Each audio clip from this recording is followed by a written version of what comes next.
Welcome back to Burn the Ship, the podcast we connect entrepreneurs to professionals to help you go all in on your business. I'm your host, Ezra Brown. Without further ado, I'm going to allow my guest to introduce himself.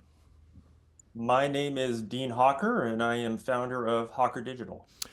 Dean, tell me a little bit about yourself and kind of a little bit about your journey to get where you got and then to being an entrepreneur and running Hawker Digital.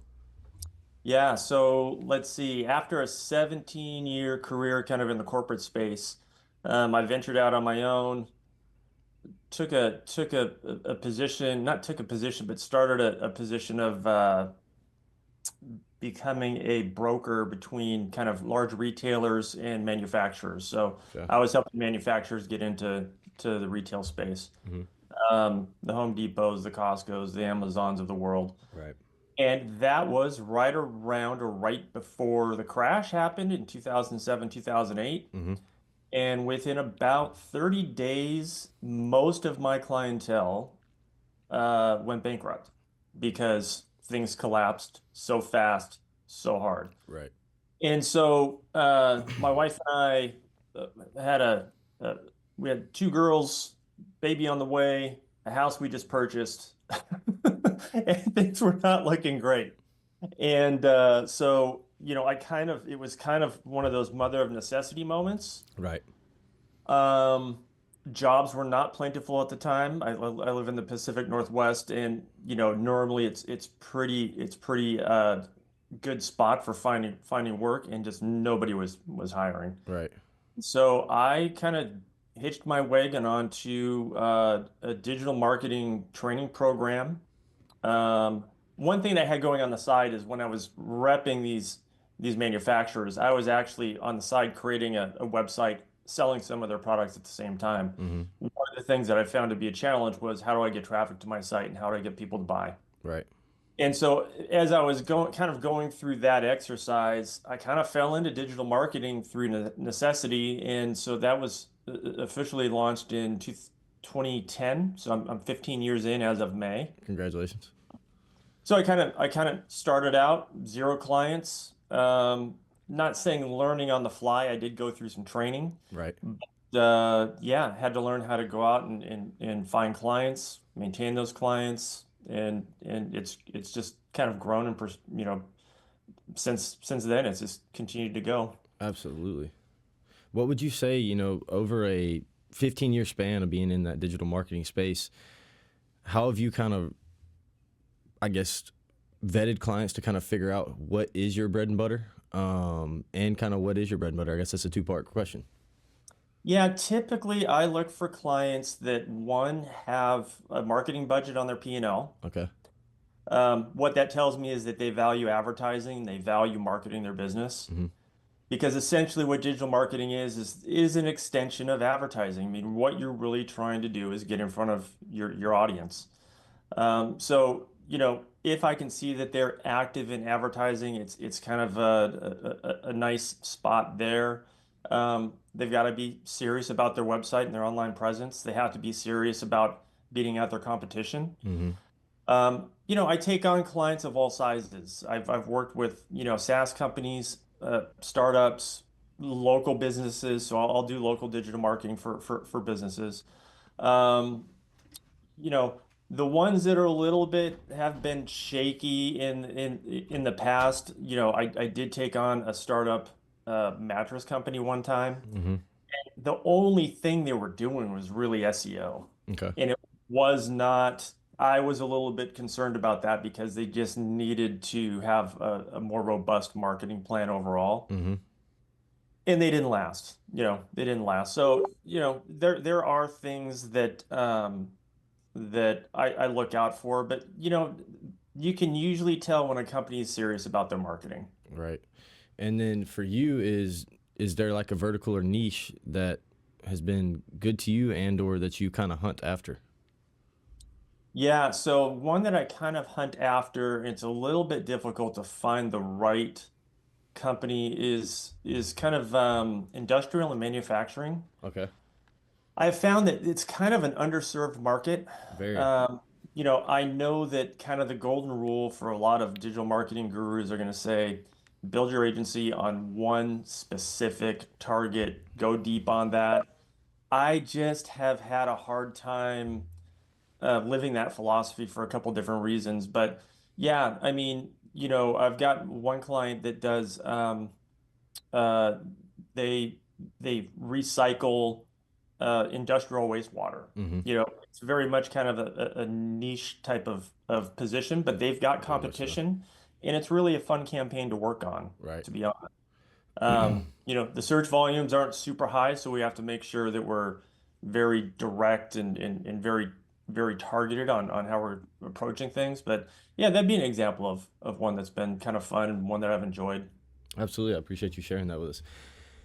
What would you say are some of the things that you struggle with over, this 15-year span? What were some of the things at the very beginning? Maybe you still struggle with them, but it's some of the things that were kind of hard for you getting off the ground into the entrepreneurship. Yeah, it is. It's wearing too many hats. Right. I just, one thing about entrepreneurship is that it, you know, it supplies you with a lot of flexibility, typically, Mm-hmm. right? I mean, you know, I'm proud to say I've been there for our kids to be able to watch them grow up and take them to the sporting events and I've coached football, I've coached baseball. Um, but at the same time, you're trying to balance the business and the challenges are, oftentimes the biggest challenge is probably quality lead generation. Mm-hmm. And I'd say, that's a common problem for a lot of businesses. That's why I'm in business. I help them with that problem. Mm-hmm. Um, and just trying to keep it, going through the highs and lows. I think there's this impression that you get your own business and you're on this steady trajectory of just level set, everything's, like this. Mm-hmm. And we've all seen those graphs where it's like entrepreneurship is really, it's kind of there's an ebb and flow. Right. The market's going to dictate how well you end up doing sometimes because oftentimes in December for industries like mine, when companies go back and they start to reevaluate their fiscal budgets, they might see those larger line items in the marketing department, and oftentimes that'll get cut first. Right. So, you know, you can have those challenges that are just unexpected. They're unexpected things that are coming down the road that you can't control, and you have to learn how to accept the fact that you can't control them and move on. Yeah, that makes sense. It makes a lot of sense. And off the other side of that is, what have you done really well? What's kind of kept you afloat, and one of those things that Yeah, you've been able to lean on? Yeah, one thing that I think that I've done well when I start comparing my agency to others is my retention with clients is solid. Like I'll have clients not just for 3 months or 6 months. Oftentimes 1, 2, 3, 4 years. Mm-hmm. So I built the agency around the idea of fixing the problems that I was hearing early on for companies that employed kind of bigger box solution SEO, Right. outfits. Um, and so I listened to their frustrations and kind of built my agency around what those frustrations were. So a good example would be, yeah, we signed up with, yellowpages.com for them to do our digital marketing. This might be back in 2012, 2013. Mm-hmm. And we signed a 12-month contract, and then we never hear from them other than when we see their invoice. Mm-hmm. Don't know what work they're doing, right? Right. So my agreements are month to month. Okay. You get solid reporting every single month, and sometimes you probably get more data than what you actually really want. Right. But it's going to be, we're going to communicate with you and let you know what's happening and have those meetings and really continue to work on the strategy. A lot of digital marketing revolves around test, measure, refine. Mm-hmm. It's not just a set formula. It's going to work for everybody. Um, there's a unique approach that most companies have to go through because a lot of it falls back on company messaging, for example. Mm-hmm. You have to align your company messaging with the rest of the campaign that you're putting out there. And so it's not a one size fits all approach. It is really Right. kind of a catered, it's a catered approach to how you kind of go to market and try and capture market share. Yeah, and absolutely. And I have a good question for this, I believe, and you don't have to share too much of your sauce if you don't want to. Is how do you find those right funnels for, with a broad, I guess, base of clients? How do you find those right people to target, and then that right funnel to put them into, to kind of get that landing in the correct? You get what Yeah. you get where I'm going with this, Yeah. How do you make it? How do you make it go? right? So one of the things, there have been times when I've been talking with a company, Hmm. and you can easily go out and see, first off, do they have a search market? Right. Some industries just don't have a search market that is worth chasing. It's just either one, it's too small, or two, it's too new. So Okay. sometimes with startups and entrepreneurs that have great ideas, Hmm. digital marketing may not be the best first move because nobody even knows that you're out there and they don't know what to search for. Hmm. So really, the first thing is to identify if you have a search market and how large that search market is. Second, and this is one thing that I feel we do a little bit differently, or at least put more emphasis on than most, is you have to extract your competitors. Hmm. I always use the analogy when I'm having consultation calls that, if you're out hiking with your friends and you're being chased by a bear, you don't have to outrun the bear, you just have to outrun your friends. Yeah. It's the same mentality with what we're trying to do with digital marketing is literally we can carve away and chip away at market share. Hmm.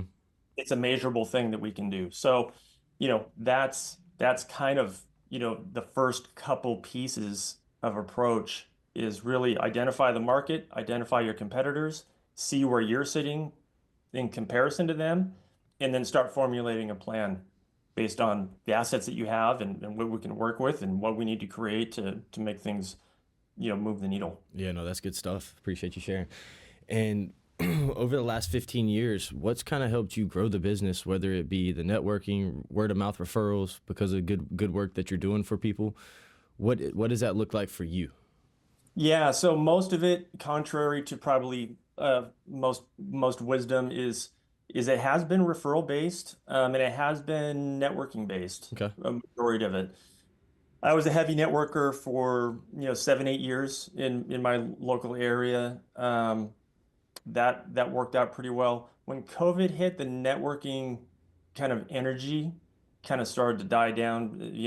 It lost its luster a little bit as we were all meeting on Zoom, for example. And I took a lot of responsibility in those networking groups that kind of started to tax me a little bit heavier than what I could hold on to. Right. And I kind of hit this fatigue moment where it's like, all right, I got to step back and breathe because I have a business to run, Hmm. family to, pay attention to. But um, that has been kind of the main drivers has been referrals from existing clients. Hmm. And I'll get I've had referrals from like independent bookkeepers, for example, that work with multiple companies, and I would send the bookkeeper an invoice because she's representing company A. She's also representing company B, and they want to start digital marketing, so she would pass my name along. That's happened more than once. Absolutely. Yeah, I try and align with web designers, for example, because we do offer white label, so I can do a white label solution for them. But Hmm. there are some of those growth partners out there. I will say that the flip side to that and where I've fallen down is I just haven't built a great system for myself, and it's the shoemaker's kids never have any new shoes Yeah. type of scenario. Right. Um, I think if I were to give any advice, and if I were to step back 10 or 12 years, really dedicate a couple hours, at least a week or an hour a day to building your own campaign for your own business. Hmm. Because what happens is client needs always come first, right? Absolutely. So your business ends up kind of getting pushed down the priority list of promotion, and that's where I fully admit that error. Right. And what do you think that you're going to do to change that over the next, 1 to 5 years? Yeah, no, I am actually I have started to dedicate some time to building some type of campaign or funnel for my business. Hmm. Um, I do get inquiries through the business website, but I am trying to kind of learn how to build maybe a little bit more robust social presence, and just basically apply some of the principles that I help companies with, and just actually apply them to mine. Absolutely, yeah. I guess it's harder to do whenever it's yourself versus helping somebody else do it.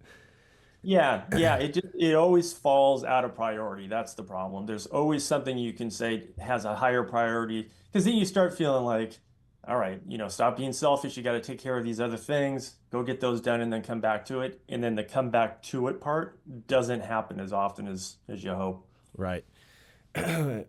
What would you say have been the biggest hurdles that you've had to go through over obviously the digital marketing changing from 2010 to 2025, but much less over the last probably 3 to 5 years, it's changed tremendously as well, and probably became where it's grown a lot for you as well too.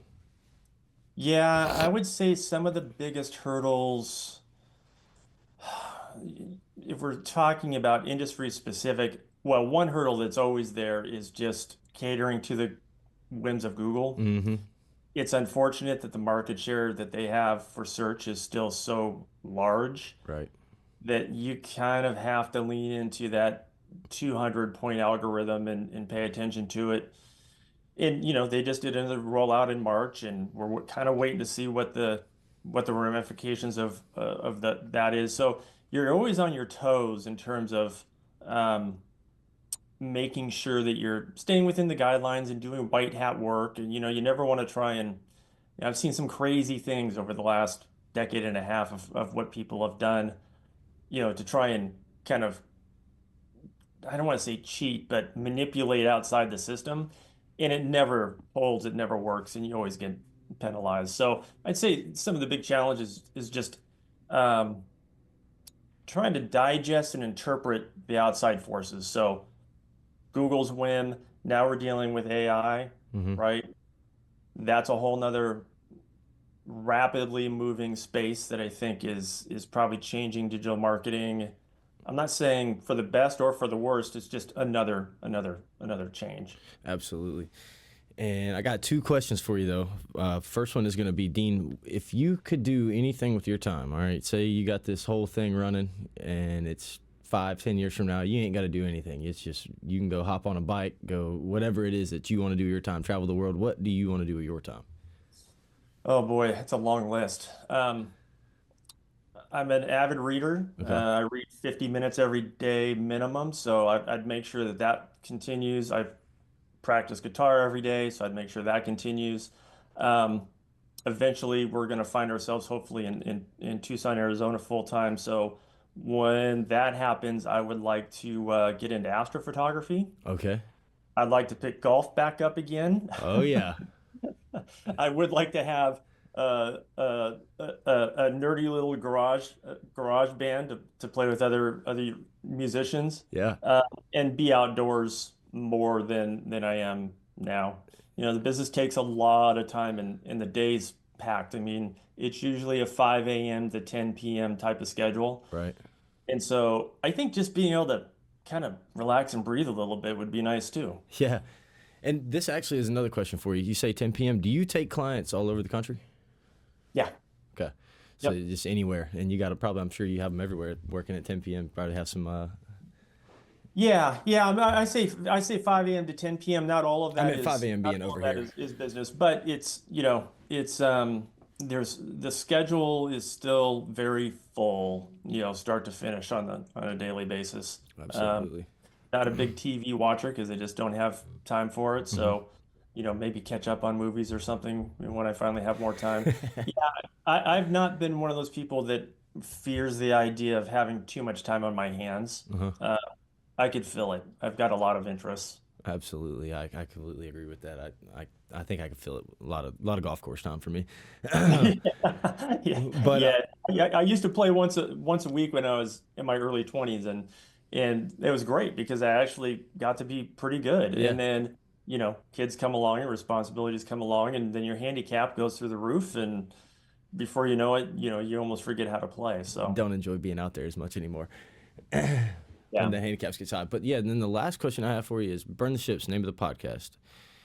You know, after economy crash, you go into starting a new business, and obviously a new field for you too.